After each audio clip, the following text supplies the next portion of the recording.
ब्रह्मा जी का जन्मदिन।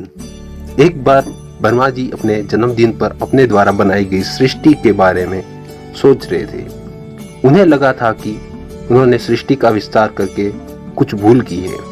पशु तो आपस में लड़ते ही रहते थे, देव और असुर भी इससे मुक्त नहीं थे।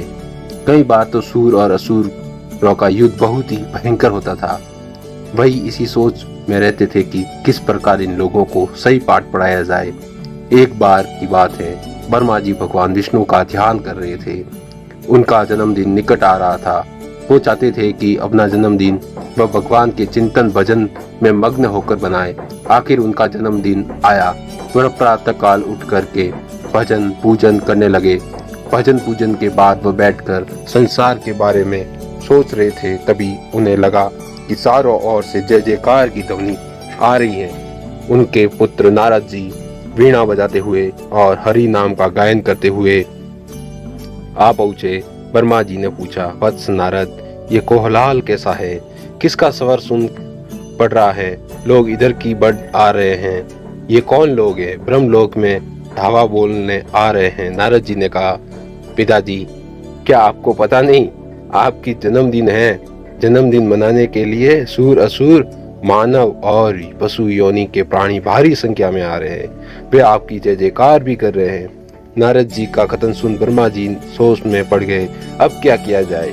ये लोग तो शांत वातावरण को अशांत करने आ रहे हैं। ऐसे कोलाहल में भगवान का चिंतन भी नहीं कर सकता। ये सोचकर उन्होंने नारद से कहा, वीणा पाणी, इन लोगों को रोको, समझाओ, सबको यहाँ मत आने दो। यदि ये सभी लोग यहाँ आ गए तो ब्रह्मलोक की शांति भंग हो जाएगी।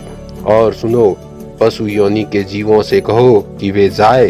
हम उन पर बहुत प्रश्न हैं। वे जहाँ चाहे रहे और आनंद मनाए।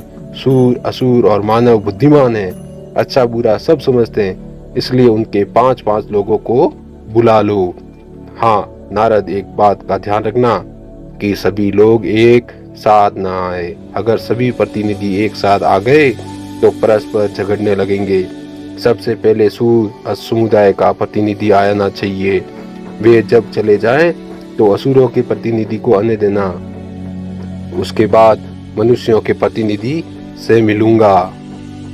ब्रह्मा जी की बात सुन नारद जी ने कहा, पिताजी, ऐसा ही होगा। सबसे पहले देवताओं के प्रतिनिधि ब्रह्मा जी के पास गए और बोले, प्रजावत्सल्य, आज आपका जन्मदिन है। हम सब देवता आपको बधाई देने आए हैं। आपसे प्रार्थना है कि हमें कुछ ऐसा उपदेश दें जिससे हमारा जीवन धन्य हो।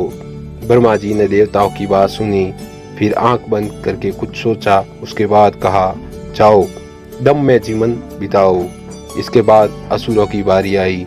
असुरों ने भी ब्रह्मा जी की गुणगान करके कहा, पितामह, हमें कुछ भी ऐसा आशीर्वाद दे कि हमारा कुल उन्नति करे, हम लोग खुशी से रहें। ब्रह्मा जी ने उन्हें भी द की शिक्षा दी। अब मानवों की बारी आई। नारद जी ने मानवों के प्रतिनिधि से कहा, जाओ। ब्रह्मा जी ने, तुम लोग भी आशीर्वाद ले लो। मनुष्य का प्रतिनिधि मंडल भी ब्रह्मा जी के सम्मुख उपस्थित हुआ। प्रार्थना की उनका भी कुछ इस प्रकार मार्गदर्शन किया जाए कि धरती पर मानव प्रसन्नता पूर्वक कर सके। ब्रह्मलोक से सूर असुर और मानव द का आशीर्वाद लेकर आए, लेकिन उनकी समझ में न आया कि ब्रह्मा जी ने सभी को द का आशीर्वाद क्यों दिया। बल दे सकते थे, बुद्धि दे सकते थे, आशीर्वाद दे सकते थे और संगठित होकर जीवन बिताने की समझ दे सकते थे। वे सब सोच रहे थे कि नारद जी वहां आ पहुंचे। सब लोगों ने अपनी शंका नारद जी के सामने रखी। कहा, देवर्षि, अब हमें क्या करना चाहिए? नारद जी ने देवताओं से कहा, परमात्मा ने तुम्हें योग्य बनाया है, सब प्रकार का सुख तुम्हें दिया है, इसलिए दर्प छोड़ो, अभिमान न करें। अब असुरों ने पूछा कि हमारे लिए क्या आज्ञा है? तब नारद जी ने कहा, तुम लोगों में बल है, तुम्हें विज्ञान का सहारा लेकर प्रकृति पर विजय प्राप्त की है, इसलिए तुम लोगों के लिए द का अर्थ दया है। किसी को वैर न सताना, सब पर दया करना, सबको फूलने फलने का अवसर देना। अब बारी मनुष्यों की आई। नारद जी ने उन्हें कहा, ब्रह्मा जी का कहना है कि तुम लोग दान में जीवन बिताओ। जो कुछ अर्जित करो उसमें 10वां भाग किसी निर्धन, अपाहिज या समाज के उपेक्षित लोगों के लिए निकाल दो। अगर तुम्हारे पास पैसा है, बल है, तो लोगों की भलाई के लिए तालाब खुदवाओ, धर्मशाला बनवाओ, जहां पथिक विश्राम कर सके।